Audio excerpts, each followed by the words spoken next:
राधा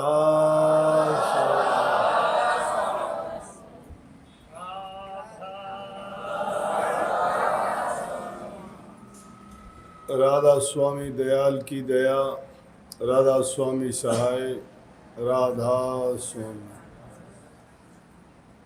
प्यारे सत्संगी भाइयों बहनों,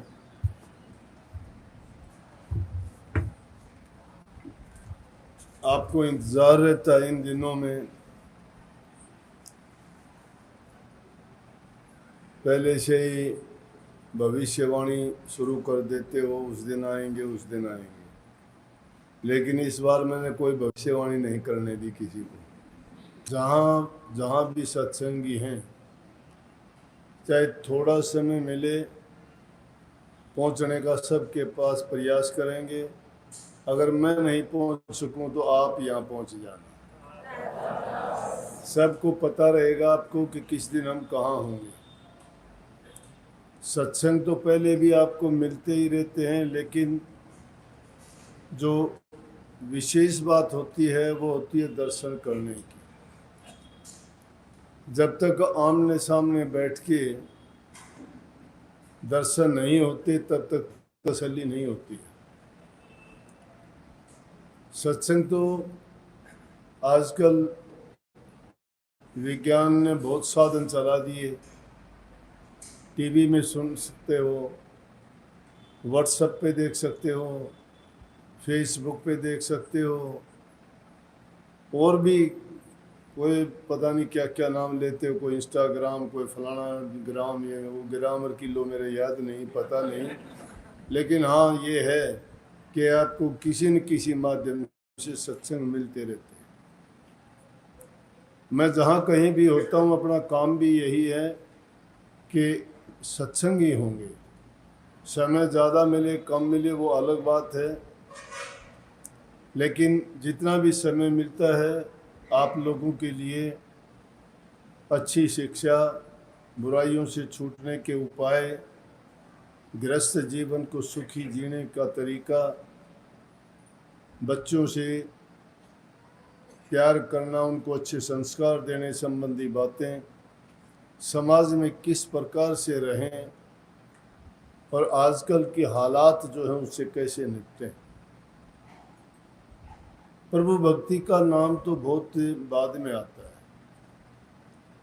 फिर भी कहने का तात्पर्य ये है, अभी आपके पास हैं, आप अपनी व्यक्तिगत बात कर सकते हो, कोई किसी की समस्या है उस बारे में बात कर सकते हो, या किसी चीज़ के बारे में राय लेनी हो तो राय भी ले सकते हो, और नहीं तो आशीर्वाद तो सब लोगे, उसमें किसी का कोई न्योरा नहीं है, वो तो सबको मिलता है, मिलेगा। लेकिन एक तो आशीर्वाद मिलता है सामूहिक रूप से सबको दे दिया, और एक विशेष रूप से कोई विशेष बात के लिए आशीर्वाद लेना होता है, वो अलग। तो ये अवसर आपको अलग से बात करने का, अलग से आशीर्वाद लेने का, अलग से दर्शन करने का अवसर है। सत्संग तो वैसे भी आपको मिलते,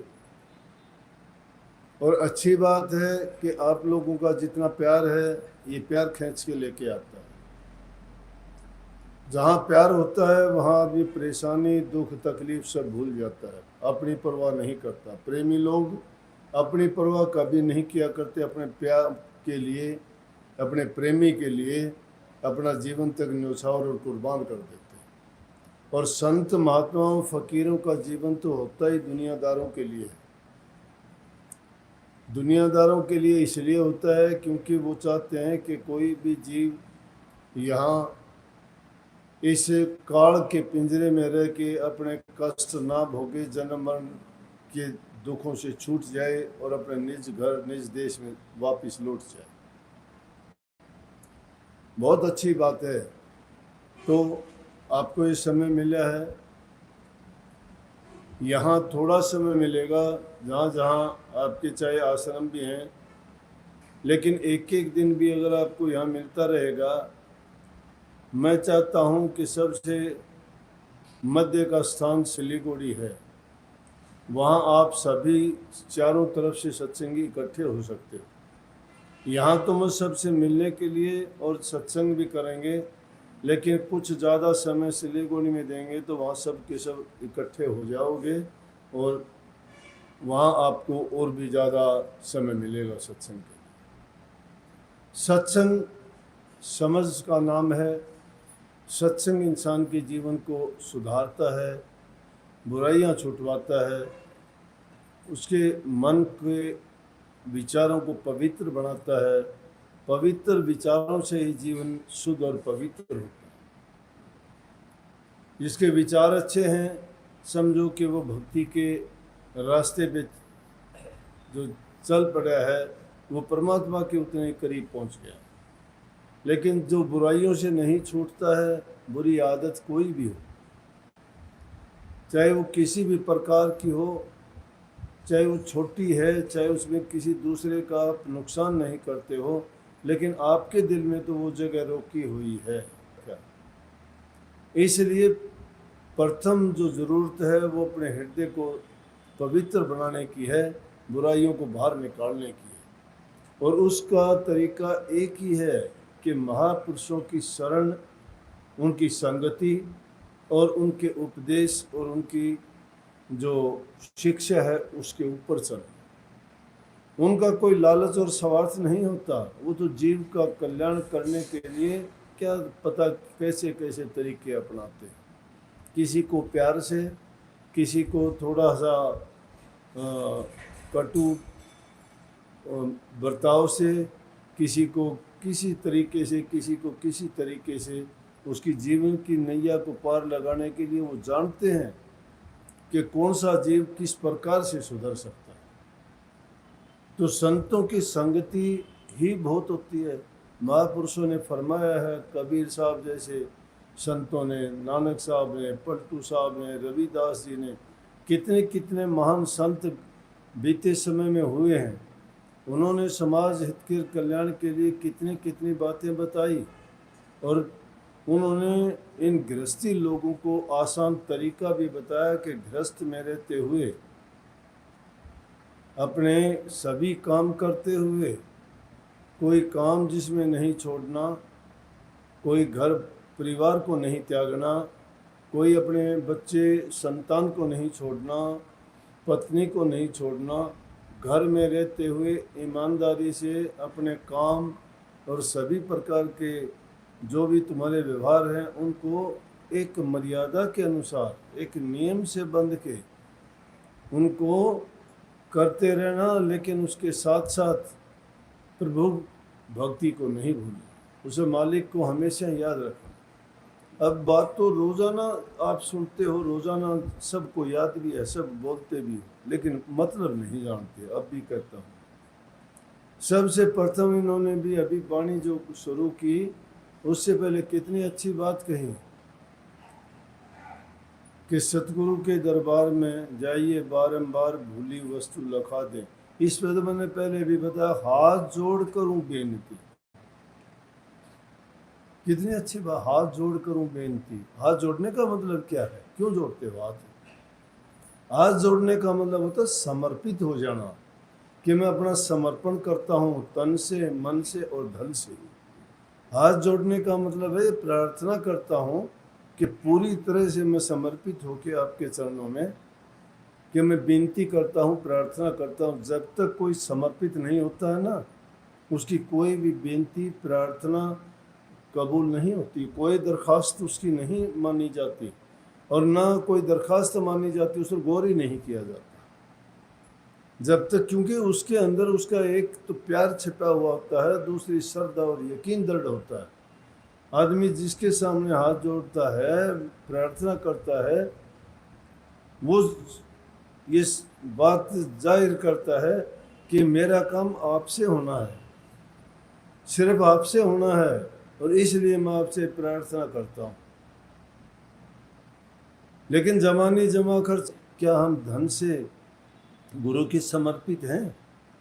गुरु के समर्पित जब हो जाता है तो भक्ति करना कोई जुदा चीज़ है ही नहीं। उस परमात्मा को ढूंढने खोजने की जरूरत नहीं है। तुम्हारे अपने आप में वो शक्ति, वो ताकत, वो मालिक का ज़हूर प्रकट हो जाता है। क्यों हो जाता है? वो तो उसी जगह प्रकट हो जाता है, बुराइयां नहीं है। मालिक हमेशा प्रेमियों के दिल में बसता है। इसलिए इस बात का मतलब भी यही है कि हाथ जोड़ करूं बेनती, चरण निभाऊं शीश। चरणों में शीश क्यों? संतों के चरणों के लिए महापुरुषों ने फरमाया 68 तीर्थ है। जो 68 तीर्थ करने का फल मिलता है वो संतों के चरणों में एक बार मत्था झुकाने से मिल जाता है। लेकिन ये नहीं है कि जैसे आप मंदिर मस्जिद गुरुद्वारों में रोजाना जाते हो, वहाँ जाके प्रसाद चढ़ाते हो, मत्थे टेकते हो, क्या क्या और भी दूसरे किसी को भोजन खिलाते हो, कोई दान दक्षिणा देते हो, लेकिन जीवन में जब समाज में वापस आते हो वही काम फिर उल्टे सीधे करते हो। क्या किया, क्या फायदा? जब तक हमारे अंदर परिवर्तन नहीं आया, दिल की सफाई नहीं हुई, दिल में मैलापन है, मन जो कुकर्मी है उसकी हमने चाल नहीं बदली, उसको समझा ही नहीं, क्या फायदा है जाने में? तो जो कहते हैं कि 68 तीर्थ का जो फल है, 68 तीर्थों में जाओ, गुरु के चरणों में अगर तुमने मत्था झुका लिया तो उसका फल प्राप्त हो जाएगा। क्यों? वो सारी शक्तियों के भंडार है। जिसने परमात्मा की भक्ति करके शक्ति प्राप्त कर ली है, प्रभु को जान लिया, पहचान लिया है, और उनकी शरण में जाके उनके चरणों में मत्था जब टेकते हो तो क्या नहीं मिलेगा? सब कुछ मिल जाएगा। एक बुझे हुए चिराग के पास तुम दूसरा चिराग लेके जाओगे, रोशन नहीं कर सकता उसको। लेकिन एक सस्ता चिराग है, उसके पास तुम बुझे हुए चिराग को ले जाके रखोगे, वो भी रोशन हो जाएगा, वो प्रकाश देना शुरू कर देगा। तो सतगुरु है क्या? सतगुरु के चरण वो शक्ति है, उन्होंने प्रभु की शक्ति प्राप्त की है, और उनके चरणों में जब मत्था टेकते हो वो समर्पण के साथ, मन में किसी प्रकार का कपट नहीं, निष्कपट होके सतगुरु के चरणों में जो मत्था टेकता है 68 तीर्थ का फल मिलता है। महापुरुषों ने कहा है, उनकी बात मानो, मैं नहीं कहता, मैं तो महापुरुषों की बात का संदेश आप तक देता हूँ। वो कहते 68 तीर्थ गुरु चरण और पर भी होता खंड। पर भी का मतलब प्रकाश, आनंद कहो उसको, खुशी कहो कि उनमें 68 तीर्थों का फल है, और वहां पर भी अखंड होती है। और सहजोबाई का दोहा है, सहजोबाई कहती है, सहजो ऐसा धाम नहीं सकल अंड ब्रह्मांड। पूरे ब्रह्मांड में, पूरे इस धरती के पूरे क्षेत्र पे जो दुनिया में रचना हुई है, इसमें कहीं भी ऐसा स्थान नहीं मिल सकता। वो सहजोबाई जिसने एक वचन के कारण अपने जीवन का रास्ता बदल लिया, और त्याग की, प्रेम की, भक्ति की, श्रद्धा की, विश्वास की ऐसी मूर्ति कि जिसका नाम सदियों तक जिंदा रहेगा। शरीर नहीं, लेकिन उनकी वाणी, उनके वचन हमेशा के लिए, उनकी शिक्षा जिंदा रहेगी। राजस्थान में थी, बनिया जाति से थी, डूसरकोट में पैदा हुई थी।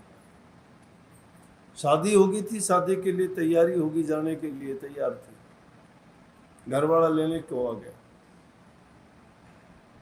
चरणदास जी उनके गुरु थे, और चरणदास जी के गुरु सुखदेव मुनि थे, जो गर्भ से त्यागी थे।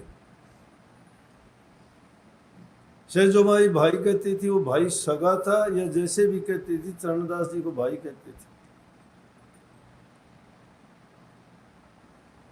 जब उसका पति उसको लेने के लिए आने वाला था और वो तैयारी कर रही थी, पुराने ज़माने में तैयारियां कैसे करती थी, कपड़े धोती थी, सिर धोती थी, सिर गुंदवाती थी, तैयारी आज भी करते ही हैं।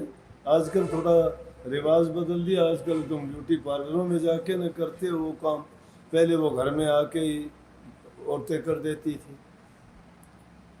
क्योंकि सज धज के दूसरी जगह जाते हो तो हम भी कपड़े बदल के ही जाते हैं, वहाँ तो कुछ भी पहने फिरते हैं, लेकिन बाहर आते हैं तो थोड़ा बदलते ही हैं ना कपड़े। तो इसलिए लड़कियां भी जब अपने ससुराल जाती हैं या कहीं बाहर जाती हैं तो बदल के जाते हैं। तो शायद जो तैयारी करने लग गई कि मुझे भी जाना है, लेकिन वो भक्ति के मार्ग पर चली हुई थी, परमात्मा की भक्ति करती थी, विचार बहुत पवित्र अच्छे थे, शुद्ध आत्मा थी। चरणदास जी का संग था। महापुरुषों का संग इंसान को सुधार देता है, चाहे वो कुछ भी ना करे ना। तो ऐसा है कि साधु की संगति जो गंधी की बास, जो गंधी कुछ दे नहीं तो भी बास सुबास। क्या कहा कि कबीर साध की संगति, संतों की संगति ऐसे जिस प्रकार से इतर फुलेल सेंट की सुगंधी होती है ना, गंधी की बास, उसमें कितनी अच्छी खुशबू आती है, इसीलिए लगाते हो ना। लेकिन अगर को बेचने वाला जो है वो कभी अपने हाथों से नहीं लगाता, लेकिन वो देने लेने में उसके हाथों में खुशबू हो जाती है। बोलता है जो गंधी कुछ दे नहीं तो भी बास सुबास, तो भी उसमें से अच्छी सुगंधी आती है, वो अच्छी इसकी सुगंध लगती है। इसी प्रकार से संतों का संग, जीव उसके साथ भी चला जाए, चाहे उनसे वो भक्ति ना करे तो भी उसमें अच्छे गुण आ ही जाए। कबीर साहब कहते हैं संतों की कुत्ती भली और साकेत की भली न माँ, वह नित हरी कथा सुने और वो चुगली करने जाए। दुष्ट आदमी की तो माँ भी अच्छी नहीं है और संतों की कुत्ती भी अच्छी है, तुलना कर दी। माँ की तुलना क्यों करी कि कुत्ती संतों के दरबार में रहती है तो उसमें भी संतों की भावना, प्रेम, उनके संतों की दृष्टि पड़ती है, उन पवित्र वाणी में वो सुनती है, तो उसमें भी अच्छे गुण आ जाते हैं। लेकिन एक माँ जो स्त्री है जिसमें सब गुण है, ज्ञान है, समझ है, विवेक है, और वो चुगली करती फिरती है तो फिर वो उससे अच्छी कहाँ हो। इसलिए कही कि संतों की कुत्ती भली साकित की भली न माँ, वो नित हरी कथा सुने और वो चुगली करने जा। जो निंदा चुगली करता है, बुराई करता है, वो पाप का अधिकारी है, पापी है। वो तो कोई जबान से पाप करता है, कोई हाथ से करता है, कोई विचार ख्याल से करता है। ये जरूरी नहीं कि पाप करना किसी का गला घोट देना ही पाप है। पाप करना ये नहीं कि किसी की गर्दन काट देना पाप है। पाप है वो भी, बुरे पाप हैं, लेकिन वो दिखाई देते हैं, लेकिन मन के अंदर जो कपट रखते हो वो उससे भी बुरा पाप है। मन की शुद्धता और पवित्रता बहुत जरूरी है। तो जो ही चरणदास जी आए और आके उसका हाल देखा। अब संतों की बात तो ये होती है, वो कहते हैं कि संसार के झगड़े में पड़ के क्या लेंगे ये लोग, जो इसमें नहीं पड़े वो क्या सोचते हैं। वो कहते हैं कि घर गृहस्थी में पड़ने के बाद में आदमी सब कुछ अपना भूल जाता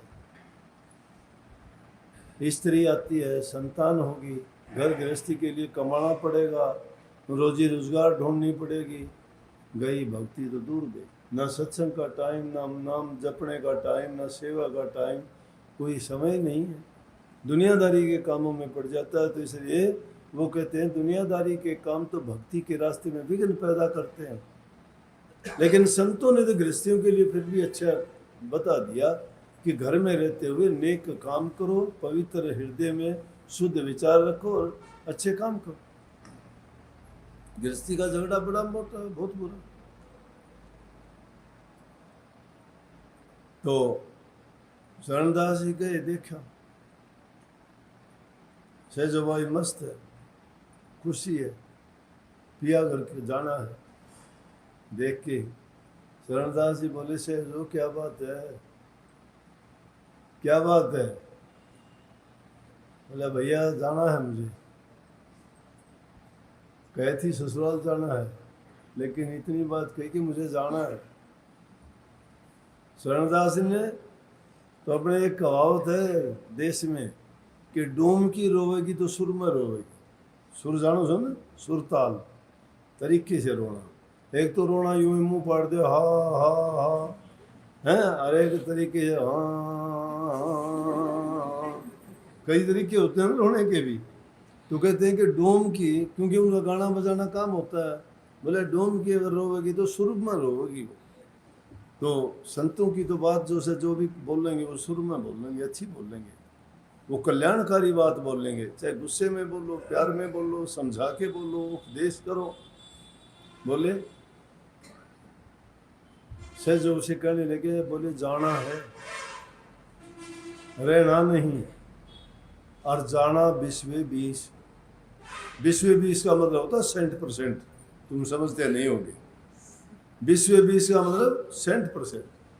बोले जाना है, कहाँ जाना है पता?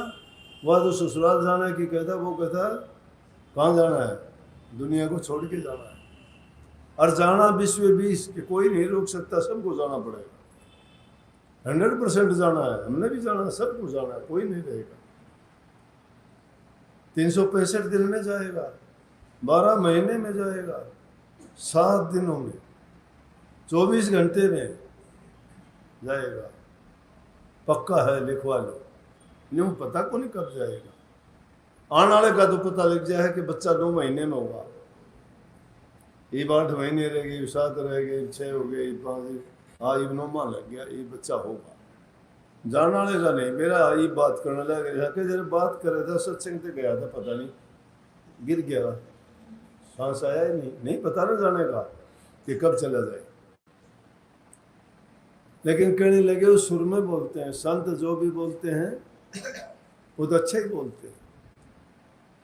जीव से उसको मान ले कि भाई ये कुछ कटु वचन बोल दिया, गलत बोल दिया, लेकिन नहीं, उनका बोलना तो हमेशा अच्छा ही होता है।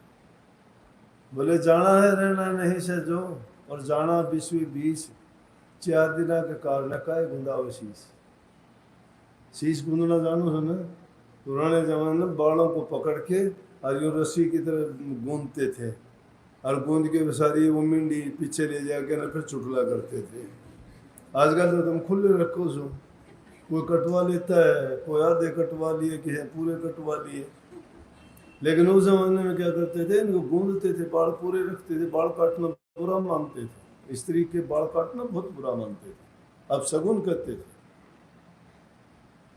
जो कोई उल्टा सीधा काम करती उसके बाल काट के कर दिया, देखिए बाल काट के छोड़ दे उसको। कई फिल्मों में देखे भी होंगे ना।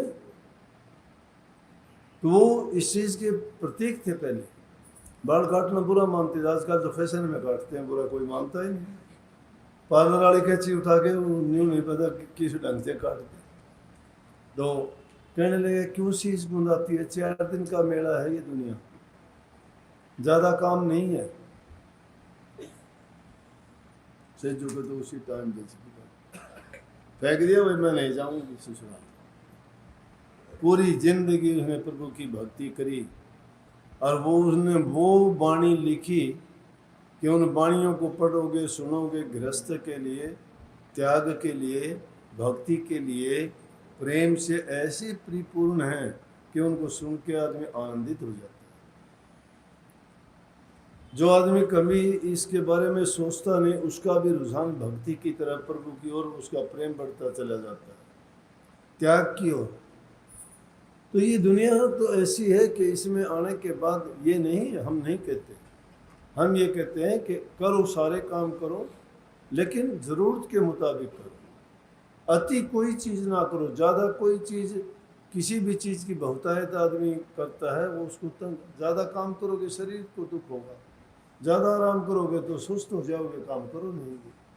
ज़्यादा पेट भर के खाओगे तो सारा दिन दुख पाओगे, अगर नहीं खाओगे तो भूखे मरोगे। कहने का मतलब, ज़्यादा कोई बोलेगा तो कहेंगे पागल है, नहीं बोलेंगे तो कहेंगे मूर्ख है, बोलता नहीं है, अभिमानी है, घमंडी है, पता नहीं क्या क्या कह देंगे। कोई दान करेगा तो कहेंगे कि पैसा है, दिखावा करता है। कोई नहीं करे तो कंजूस पड़ा है, ये कभी करता है क्या कुछ, कहते हैं कि नहीं। इसलिए शब्द भी लिखा है कि दुनिया में बाबा नहीं है गुजारा किसी ढब से, दुनिया में बाबा नहीं है गुजारा किसी ढब से, नहीं है गुजारा किसी ढब से, दुनिया में बाबा नहीं है गुजारा किसी ढब से। घर में रहे तो कैसा योगी, बन में गया विपत्ति का भोगी। घर में रहे तो कैसा योगी, बन में गया विपत्ति का भोगी। मांगे भीख बतावे लोभी, त्यागी बना है कब से दुनिया में बाबा। नहीं है गुजारा किसी ढब से दुनिया में बाबा। नहीं है गुजारा किसी ढब से।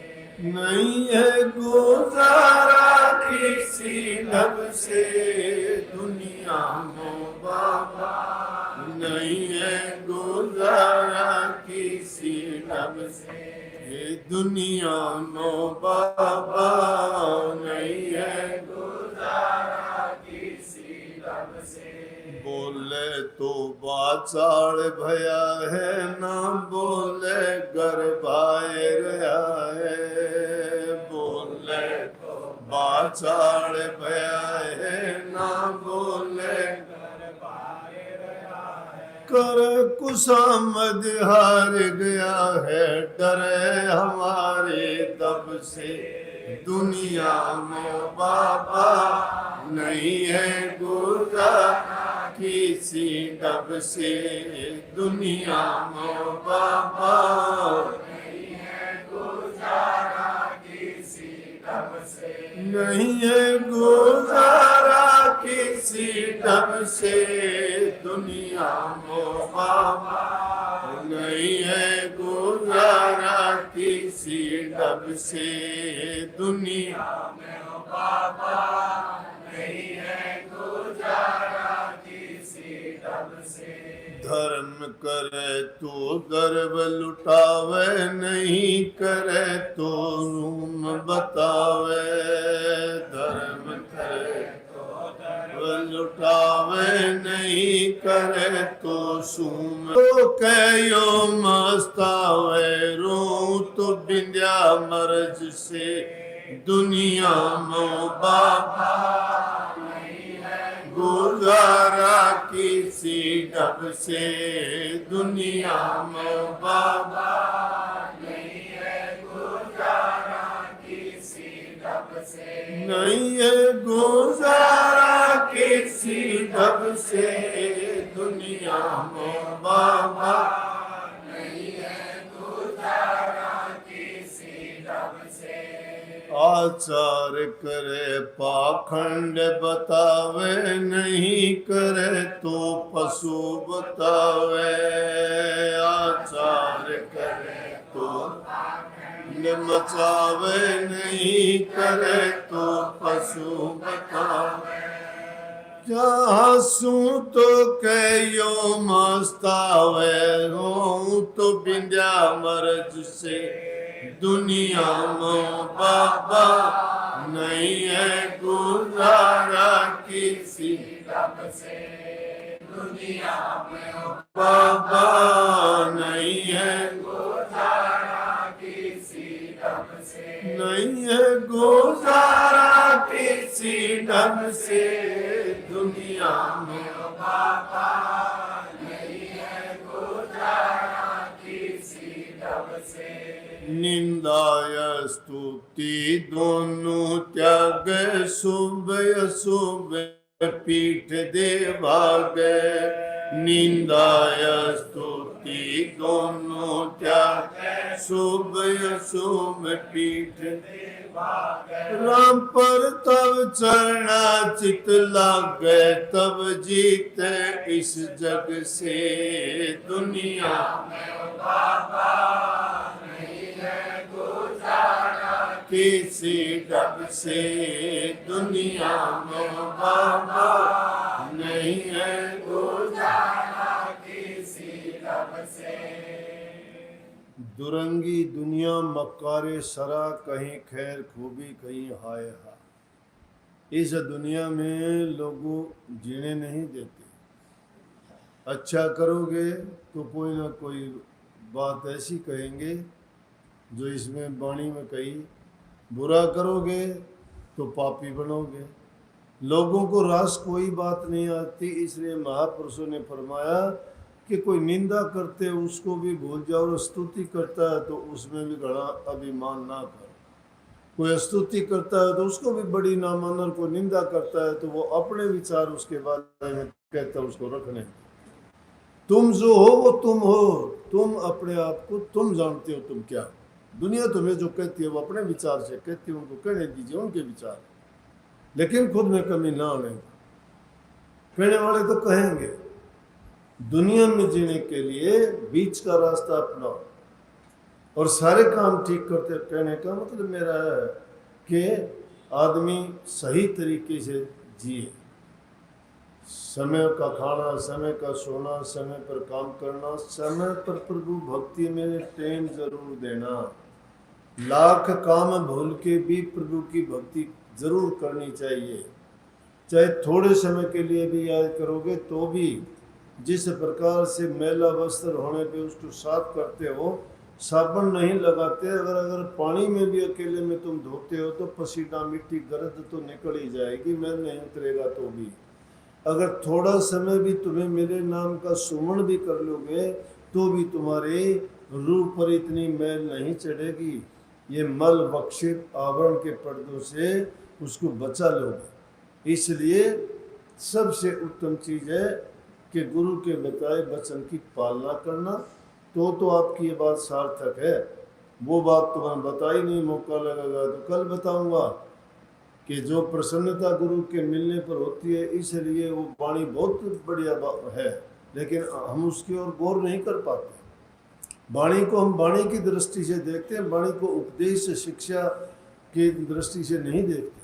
नहीं तो कितनी अच्छी वाणी है सुनी कि आज हमारे रंग बरस से सतगुरु जी आए हमारे पाँव, सतगुरु जी आए हमारे पाँव। एक भगत के घर अगर सतगुरु आ जाए तो उससे बड़ा दिन क्या होगा। इसलिए कहता है उसने कितनी बातें बताई, कल बताऊंगा मौका लगेगा तो। आज तो इतना था, फिर भी सत्संग तो रोजाना ही होंगे, रोजाना सुनोगे, लेकिन दर्शन करके मुझे तो खुशी हुई, आपका पता नहीं। बहुत बहुत सबको आशीर्वाद, खुश रहो और इससे भी ज़्यादा प्यार किया करो, तुम्हारी भक्ति इसी में हो जाएगी। माँ बाप की सेवा किया करो, बूढ़े बुजुर्ग की इज्जत कदर किया करो, जबान से मीठे बोला करो, किसी का बुरा ना सोचा करो, तुम्हारे दुश्मन का भी बुरा ना सोचा करो। मेरे से अगर पूछते हो, एक आदमी अगर कोई कत्ल करता है और बदले में तुम उस कत्ल करने वाला एक है, अगर तुमने भी उसका कत्ल कर दिया तो कत्ल करने वाले दो हो गए, एक नहीं रहा। इसका अंदर उसको एक रहने दो, तुम ना करो वो काम जो दूसरा करता है। वो अपना कर्म धोता है, तुम ऐसा करोगे तो तुम भी वैसे ही होगे। नहीं तो ये समझ कब आएगी, जब भक्ति के रास्ते पे सच्चे होके चलोगे, जिद अपना हृदय पवित्र करोगे तो अपने आप आपका जीवन संवरता चला जाएगा, तुम्हारी शुद्ध भावना होती चली जाएगी, और शुद्ध भावना मन पवित्र तो प्रभु समझो तुम्हारे हृदय में बैठा मिलेगा। सबको बहुत बहुत आशीर्वाद। राधा